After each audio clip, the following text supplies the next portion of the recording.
MF Global to misuse customer funds? I do not recall participating in any conversation about the use of customer funds. I did not authorize, approve, or know of any transfers of customer funds for any house or broker-dealer purposes.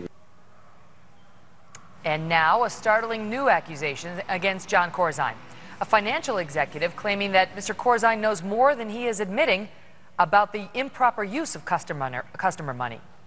A CME auditor also participated in a phone call with senior MF Global employees wherein one employee indicated that Mr. Corzine knew about the loans that had made for the customer segregated accounts. So are we any closer now to finding out the truth? Senator Pat Roberts, a Republican from Kansas, is on the Agriculture Committee. He was at the hearing all day yesterday. Senator, welcome to America Live. Thank you very much for being here. So we know, you sat through it. Do we know anything more right now than we did yesterday morning about how that money went missing and who did what with it?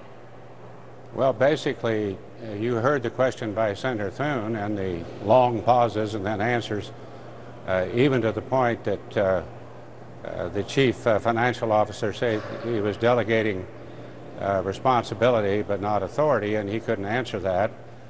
We asked all three who could. They went down to the operations officer, the global operations officer, the chief financial officer, and it was a treasury officer. At that particular time, I asked if perhaps that person could sit in the empty chair and tell us. And we got no answers. So we're going to have to drill down. We have this allegation out there, and we're going to have to drill down and find out just exactly what the situation is. Money just doesn't disappear. You know, somebody has to be responsible. How does it look so far? So far, does it look like we have incompetence, gross incompetence here, or does it look like we have malfeasance, someone who intentionally did something wrong, mingling customer funds, covering losses with funds from another sort of side of the business that never should have been used? That's malfeasance, or was it just somebody, do you think somebody just made a major math error here and we're looking at incompetence? No, you can't make a major error like this with $1.2 billion missing. Somebody, either legally, and I doubt that, or illegally, and there's a lot of speculation, did something that allowed that glass to be broken between the customer segregated funds and the company funds. And those customer segregated funds, that's a fancy word for a lot of people out in farm country, and for that matter in business, who are short now because their assets are frozen. The good news to that is the trustee is now sending out checks. The people won't be made whole until we get to the bottom of this, but about 72% will be made whole. That's the good news story. The bad news is we still do not know exactly what happened, and the three that testified yesterday were like, hear no evil, see no evil, speak no evil. You know, now there was testimony yesterday by one guy suggesting that John Corzine knew about the improper transfer of some customer money from the one side of the business to the other side of the business, which they shouldn't have been doing. That he knew of at least 175 million of that at a point at which he told you guys he didn't know.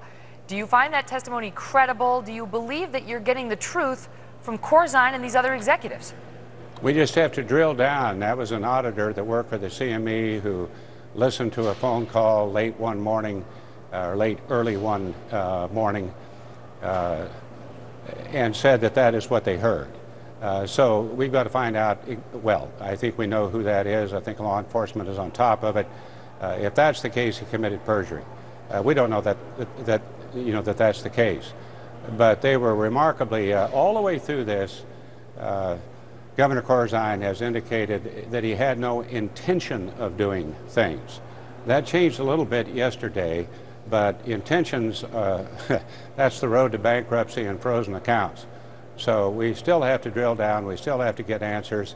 The good thing is that we're still getting information from a lot of people who I think are reliable sources, and this doesn't end here. We're going to continue until we do find out. Senator Roberts, are you surprised that these folks are talking to you as opposed to asserting their Fifth Amendment rights? There was some advice, I think, talked about. There was a lot of discussion about that. Why on earth are they here when they're not saying anything? That's a good question. I'm not a lawyer, one of the few in Congress that is not a lawyer, but at any rate, I'm not a lawyer. I'm not giving them advice. I was happy they did appear. I'm not happy with their responses. I had a series of questions, and as everybody did, and one led to the other and led to the other and led to the other. We're now going over those responses with a fine-tooth comb, and we'll try to do the best we can. We had a lot of questions, but we didn't have a lot of answers. Senator, my apologies. That's exactly right. Up against a hard break. All the best, sir. Thanks for being here. And folks, we will be right back after this break. Are you receiving a payout from a legal settlement or annuity over 10 or even 20 years? Call Imperial Structured Settlements.